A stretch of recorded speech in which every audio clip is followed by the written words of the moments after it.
Okay. Yesterday we had at least 10 questions solved. So today we are going to solve another 10 more questions. Okay, these questions are very, very important. And I'm not solving these questions, I'm explaining the concept also. Okay, so once the concept is clear, you can solve any given question. So ऐसे नहीं सोचना है कि sir ने ये सिर्फ question दिया ये नहीं आएगा तो फिर क्या. Learn the concept. मैं जब कंसेप्ट समझा रहा हूँ आप कंसेप्ट पे फोकस करो. Okay, if you understand the concept, question जैसा भी देगा you can you'll be able to solve it. Okay, now let's see question number 11. Please check part 1 and part 2 का वीडियो, उसमें अच्छे से एक्सप्लेन किया है from question 1 to 12. Okay, so all geometrical congruent figures are. तो congruent figures क्या होता है? तो geometrical मतलब ज्योमेट्री में हमने जितना कुछ भी किया है. Okay, this is for question 11. Geometry में हमने जितना कुछ भी किया है, so when we have two congruent figures, मान लो दो triangles ले रहा हूँ मैं. Okay, once we declare कि triangle ABC and DEF they are congruent. Congruent याद है? Congruent का symbol याद है? So this is the symbol for congruency. Okay, equals to an inverse SO. ठीक है? Once they are congruent, they are also. तो अगर ये congruent है, ये similar भी होते हैं. ये याद रखना. अगर वो congruent होंगे तो they are also similar. ये समझ आ गया? So this was the answer for this. So you just have to write the figures are similar. I hope this is clear. First one is okay. ठीक है? तो first वाले का क्या आंसर होगा? Similar. Okay. In case you have doubts, you have questions, you can ask me. Okay. All right. Next question number 12. Please check. And when you're watching the video, no point just watching. Huh? You have to sit with the notebook. जब आप लिख रहे हो, you're writing down, you're watching me and you're understanding things, then only you learn. सोचो कि ठीक है नहीं सर की वीडियो देख रही है तो आगे मैथ्स नहीं होगा. Maths is practice. Without practice you'll never learn maths. Okay, question number 12. The ratio of two corresponding sides in two equiangular triangles. तो चलो पहले ले लेते हैं दो equiangular triangles. Okay, अगर दो equiangular triangles होंगे तो क्या होगा? मान लो ये एक ट्राइंगल है और ये एक ट्राइंगल है. Okay, and that's it. The ratio of two corresponding sides मतलब इसका रेशियो, ओके, एंड इसका रेशियो, ठीक है, इज ऑलवेज क्या होगा? अगर द ट्राइंगल्स आर इक्विएंगुलर, तो ये इक्विएंगुलर ट्राइंगल्स है मतलब ये एंगल इक्वल है, ये एंगल इक्वल है, एंड ये angle equal. Okay, these are the two triangles which are equiangular triangles. ये समझ आ गया? क्योंकि एंगल सेम है तो एंगल 1, एंगल 2 सेम हो गया, 3 and 4 सेम हो गया, okay, 5 and 6. Just to denote. Otherwise अगर हम पूरा करें इसका, मान लो ट्राइंगल ABC DEF, ठीक है, यहाँ पे अगर नाम ले रहे हैं हम, okay, we are putting the names. So in that case angle A is equals to angle E. ये समझ आ गया? And angle B is equals to angle D. दो एंगल हो जाने से हो जाता है, तीसरे की जरूरत नहीं होती. But still let's say third one is also given. Why I'm saying two? Because they said the ratio of two equiangular triangle, तो दो में खत्म कर दो, ये equiangular triangle हो गया. Now the ratio का मतलब क्या होता है? रेशियो का मतलब होता है you have something in the numerator, you have something in the denominator. अब किसका रेशियो? तो न्यूमरेटर में क्या जा रहा है? टू कॉरस्पॉन्डिंग साइड्स, मतलब ये एक साइड, ठीक है. So if I am taking AB, ये समझ आ गया? ये ऑपोजिट है इस एंगल, ठीक है. तो इस एंगल का ऑपोजिट साइड हो गया ये, तो ये होगा ED. ये समझ आ गया? So ratio of two corresponding sides of two equiangular triangles. अब सेम चीज जब हम लोग यहाँ पे लेंगे तो इसका ऑपोजिट हो गया ये, is equals to AC by AC के साथ आएगा इस angle, so it will be EF. याद क्लियर है? So this way they will always be equal. क्या होगा ये? इक्वल. ये समझ आ गया? ये प्रॉपर्टी आपको याद रखना है जब भी हम लोग रेशियो ले रहे हैं कॉरस्पॉन्डिंग साइड्स का, वो हमेशा इक्वल होगा, ठीक है. मेरे को बताना थर्ड कौन सा होगा, कमेंट में मेरे को बताना कौन सा तीसरा साइड होगा। ओके, मैं थोड़ा सा आप लोगों को एक हिंट दे दे रहा हूँ। Okay, but do give me the comments. यहाँ तो यहाँ पे क्या होगा, which side by which side.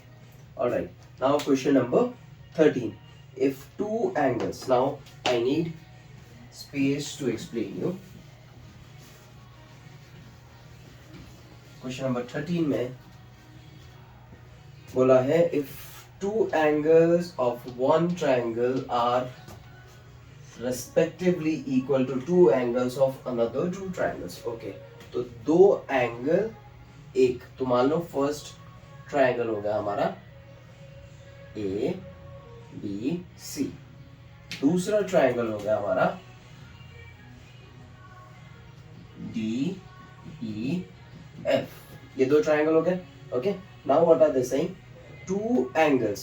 सो इस इस ट्राइंगल में एक एंगल, ओके, एंड ये एक एंगल, ये अगर दो एंगल्स, ये दो एंगल्स, ये दो एंगल्स एक ट्राइंगल के, ट्राइंगल वन के आर रेस्पेक्टिवली इक्वल, वो इक्वल होंगे, वो इक्वल होंगे मतलब यहाँ पे भी इक्वल होंगे इन अनदर ट्राइंगल। ये रहा अनदर ट्राइंगल, ये अनदर ट्राइंगल, ये वन ट्राइंगल। ठीक है, तो अनदर ट्राइंगल को मैंने रेड से डिनोट किया है, ये रहा वन ट्राइंगल, अनदर ट्राइंगल को ब्लू से किया है, इस दो। ठीक है, समझ आ गया। टू एंगल्स, ये रहा two angles, okay, respectively equal to another two angles, another two angles, another two angles, मगर ये दो अलग अलग ट्राइंगल है, one triangle and another triangle, ये दो अलग अलग ट्राइंगल्स है। समझ आ गया पक्का। Now these two angles are equal, they have already given you they are equal, they already told you they are equal. ये समझ आ गया। अब मेरे को बताओ, जब भी दो ट्राइंगल्स में अगर दो एंगल इक्वल हो जाए तो ये दोनों एंगल्स क्या हो गए हमारे, they became similar, they became similar. ये समझ आ गया। तो ये सिमिलैरिटी, कैसे मिली सिमिलैरिटी, नाउ सिमिलैरिटी के लिए क्या क्या हमारे पास प्रॉपर्टी है। First property angle angle property. ठीक है, बेसिकली दो एंगल में जाने से third angle is always equal. Okay, then you have angle side angle, okay, then you have side angle side, ये समझ आया। and this property is also known as angle angle angle property, it's the same one, क्योंकि अगर दो angles मिल गए तो third one is automatically equal, if these two angles are equal तो third one will be automatically equal, third one will be automatically equal, ये समझ आ गया। ठीक है, so it's actually the same property, याद है, क्लियर है। Okay, and one more property is there, side side side property. ठीक है, okay, side side side property, याद है, क्लियर है, समझ आ गया। So these are all the properties for similarity, for the similarity. तो क्वेश्चन में बताया है कि वो सिमिलर होंगे, ये दोनों ट्रायंगल सिमिलर होंगे, मगर कौन सी प्रॉपर्टी लगेगी यहाँ पर, तो यहाँ पे कौन सी प्रॉपर्टी लगी, दो एंगल्स। ठीक है, तो इन केस किसी स्टूडेंट ने अगर इसको टिक कर दिया या फिर इसको टिक कर दिया, actually both answers are correct. ठीक है, ये समझ आ गया, both the answers are correct, इसलिए मैंने दोनों ही लिख दिए। Is it okay, am I clear with this. But similarity के लिए अगर सिर्फ दो एंगल मिल जाने से भी हो जाता है, third one is automatically equal. Is this clear? Okay, now moving to question number 14, the distance of a point P, okay, this is the point P from origin S, तो हमें distance ढूंढना है, so we need to apply distance formula, we need to apply distance formula। okay, चलो मान लेते हैं there are certain students they don't know कि coordinate geometry क्या है, distance formula क्या है, so let me teach you what is distance formula। so coordinate geometry में we have a concept called distance formula and it is being given to you this way कि अगर एक point P है और उसके coordinate है 3, 4, ठीक है, समझ आया, and we want to know the distance of this point from origin, मतलब दूसरा पॉइंट होगा ओरिजिन, दूसरा पॉइंट क्या होगा, ओरिजिन। ये क्लियर है? Now you have to remember origin के कोऑर्डिनेट्स क्या होंगे? हमेशा 0 0। यहां तक समझ आ गया? तो फर्स्ट पॉइंट इज P, मैंने पॉइंट लिख लिया। Second point is origin, so I have written origin. Origin के कोऑर्डिनेट्स हमेशा क्या होते हैं? 0 0। x की वैल्यू भी 0, y की वैल्यू भी 0। The first value is always for x, second value is always for y coordinate. ये समझ आ गया? ओके, नाउ इसका डिस्टेंस ढूंढना है हमें। P का डिस्टेंस ढूंढना है, ओरिजिन को ले लेते हैं point O। Okay, now this will B x1, this will be x2, this will be y1 coordinate value, this will be y2 coordinate value. यहाँ तक क्लियर है? Now we will apply distance formula. Distance formula. अब distance formula क्या बोलता है? If you want to know the distance between P and O, it will be written as PO. ठीक है? समझ आया? And you need to apply the formula x2 minus x1 whole thing square plus y2 minus y1 whole thing square. ये समझ आ गया? Now tell me, x2 I already told you, x2 is 0. So 0 minus का formula का minus, you have to write x1 is 3 square, y2 is 0, y1 is 4, all this one. समझ आ गए? Now what are we getting? I don't have space here, so I'll calculate here. Okay, now this will be 3 square 4 square, 0 की कोई value नहीं है. Okay, so now 3 square will be 9, 4 square will be 16, and after addition this will be 25. 25 I can write 5 square. 25 is 5 square. So square and square root got cancelled, and your answer is 5. ठीक है? तो यहाँ पे we will write 5 units. We will write 5 units. यहाँ तक clear है? Okay, units लिखना नहीं बोलना है. ओके, यूनिट्स लिखना नहीं बोलना है. सो now let's see few more questions. Pause कर. Now let's see question number 15, the midpoint. Now midpoint means we have to use midpoint formula. We need to use midpoint formula. अब याद कर लेना midpoint formula. Okay. Now how do we get midpoint of A and B? Now let me draw first and explain you midpoint. होता क्या है and how to calculate. If point A is given minus 2, 8, and point B is given minus 6, minus 4. Okay, and after joining the line AB, we get a line AB.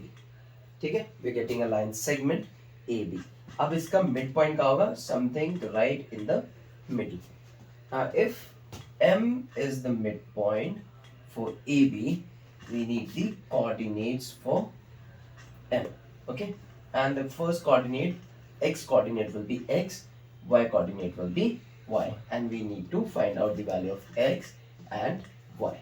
Okay, and midpoint formula says you can calculate the value of x by adding x1 and x2 coordinates of both the points, and you have to divide by 2.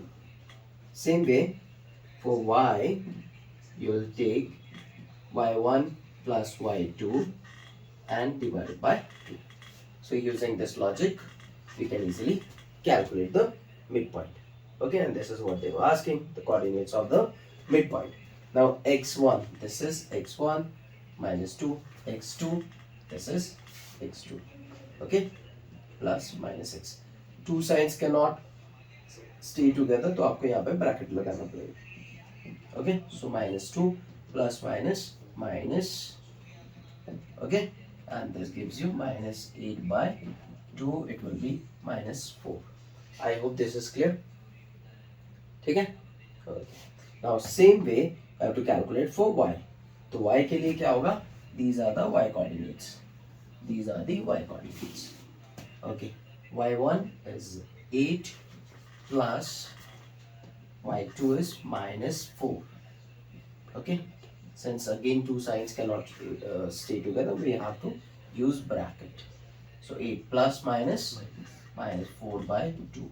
8 minus 4 will give you 4 by 2. After cancellation you get 2. So you got the value -4 for x and 2 for y.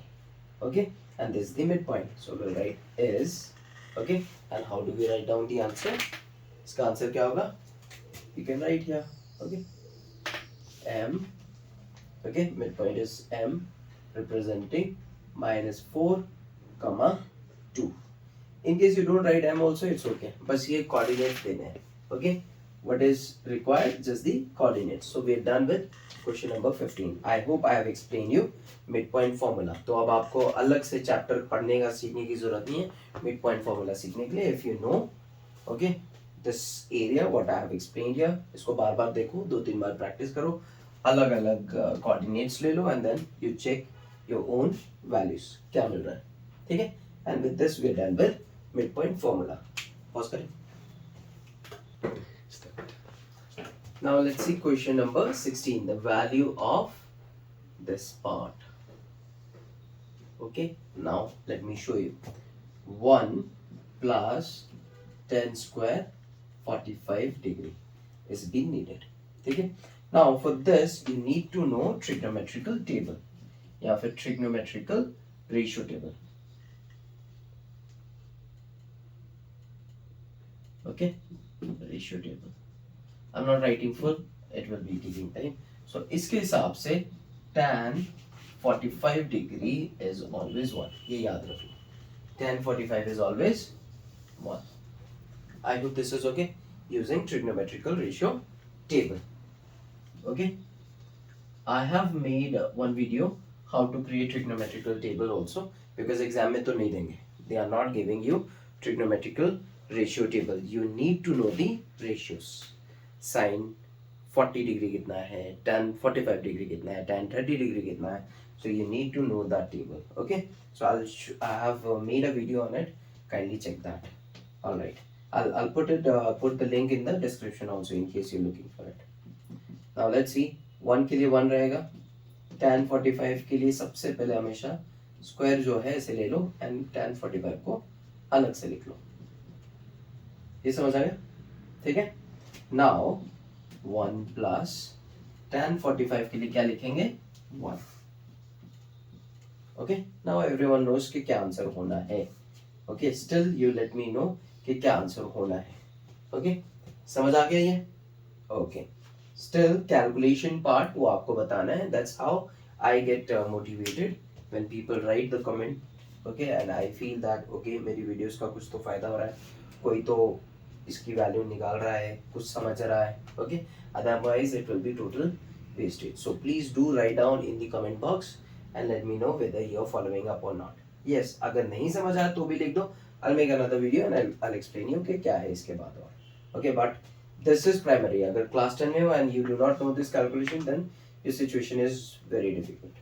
Now let's see question number 17. Okay. On the basis of this only. Okay. On the basis of this only, I've already written the hint. So cos 0 degree is 1. अब calculate करो quickly. Okay. Before I फटाफट calculate करो.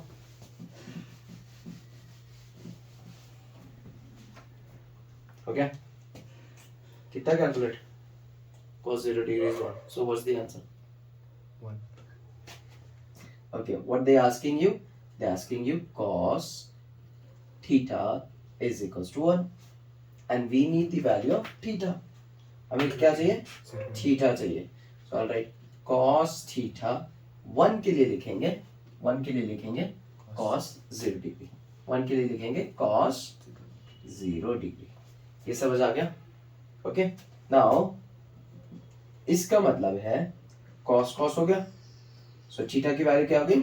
0 degree. Theta की value क्या हो गई? 0 degree. Theta की value हो गई 0 degree. This is the answer. In case you are not following up, do let me know. ठीक है. और ये हिंट याद रखना, and for this you need to know the table. Now let's see question number 18.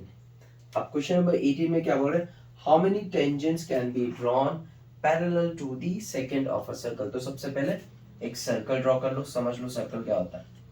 Circle का सबसे important हिस्सा जो होता है, पार्ट जो होता है, वो है सेंटर. ये याद रखना, बिना सेंटर के सर्कल नहीं बन सकता. Okay, now what is a tangent. So any line which just touches, बस ऐसे टच करके जाता है, ठीक है, बस ऐसे टच करके जाता है, उसको बोलते हैं टेंजेंट. तो मान लो ये ए बी जो है वो एक टेंजेंट है. ये समझ आ गया. अब सेकंड क्या होता है, सेकंड होता है जो एग्जैक्टली सर्कल को काट के जाए, उसके बीच में से काट के जाए. सिर्फ टच करके नहीं जाएगा, सर्कमफेरेंस को सिर्फ टच नहीं करेगा, वो पूरा काट के जाएगा. ये समझ आया. याद रखना, जो सेकंड होता है वो एक कॉर्ड भी क्रिएट करता है, ठीक है. So this will be a chord. So now let's say this is PQ, line PQ is a secant to the circle. अब मेरे को बताओ मैं कितनी और लाइंस ड्रॉ कर सकता हूँ.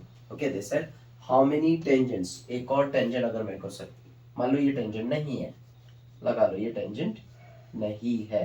ओके, अब मेरे को टेंजेंट ड्रॉ करना है, और कितने टेंजेंट्स में ड्रॉ कर सकता हूँ.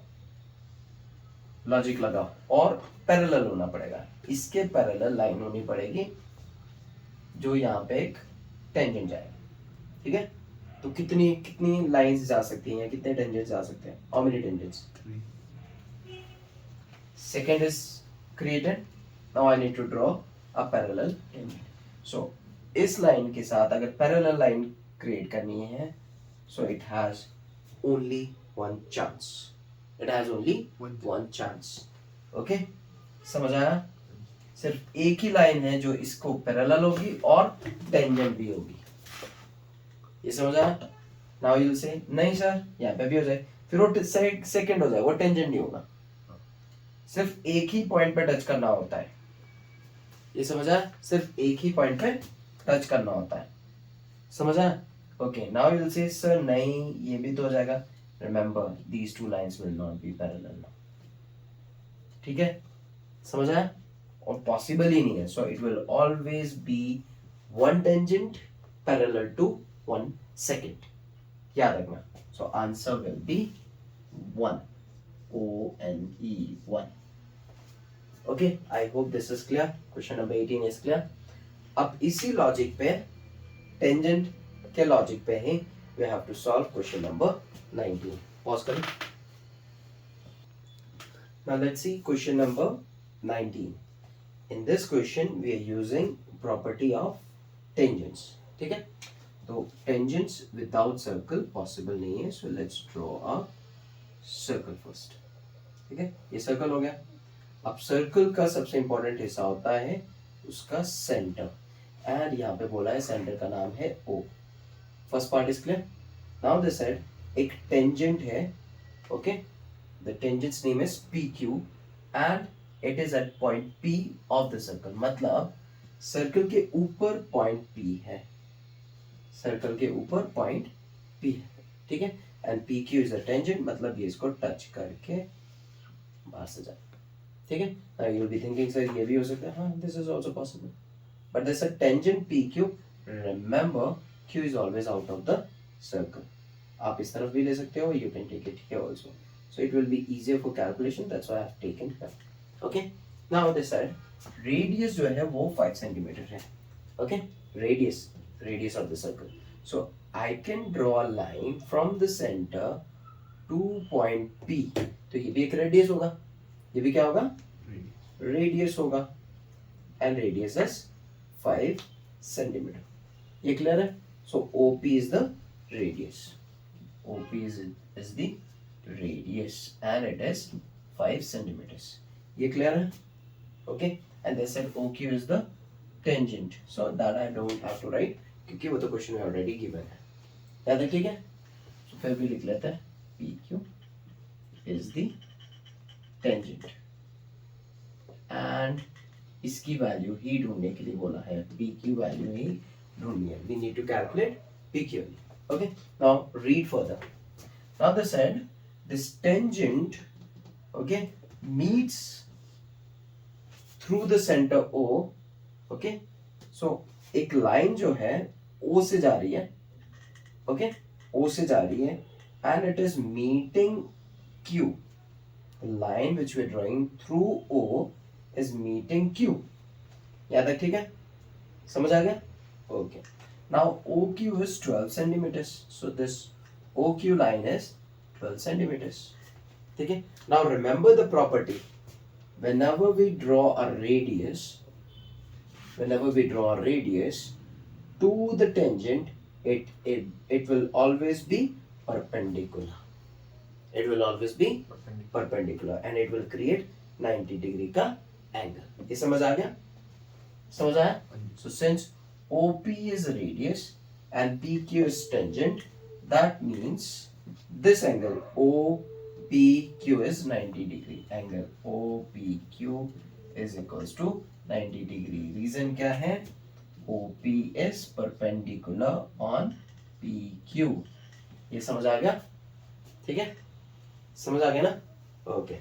Now this made right angle triangle. अब right angle triangle की प्रॉपर्टी लगेगी. Okay. And what is that? Pythagoras theorem. हमें क्या ढूंढना है? PQ की value. So using Pythagoras theorem we can easily calculate. Okay. Now this is 90 degree angle. So remember opposite to it ये हो गया hypotenuse.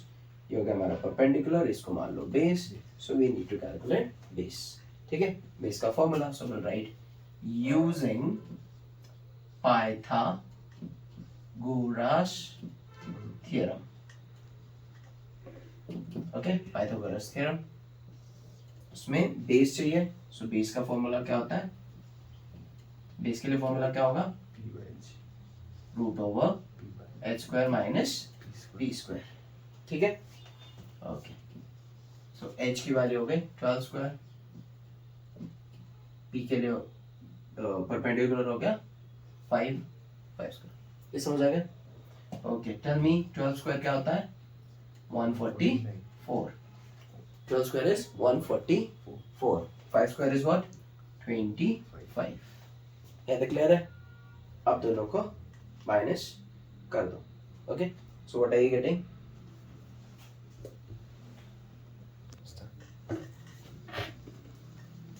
So this is the answer because you cannot solve for the 114 minus 25. It will give you root over 119 and इसके आगे कुछ solve नहीं कर सकते. This is it. Okay, root over नहीं जा रहा. So it will be root over 119 centimeters. This is the answer. Okay. Now let's see you in the next video. Thank you.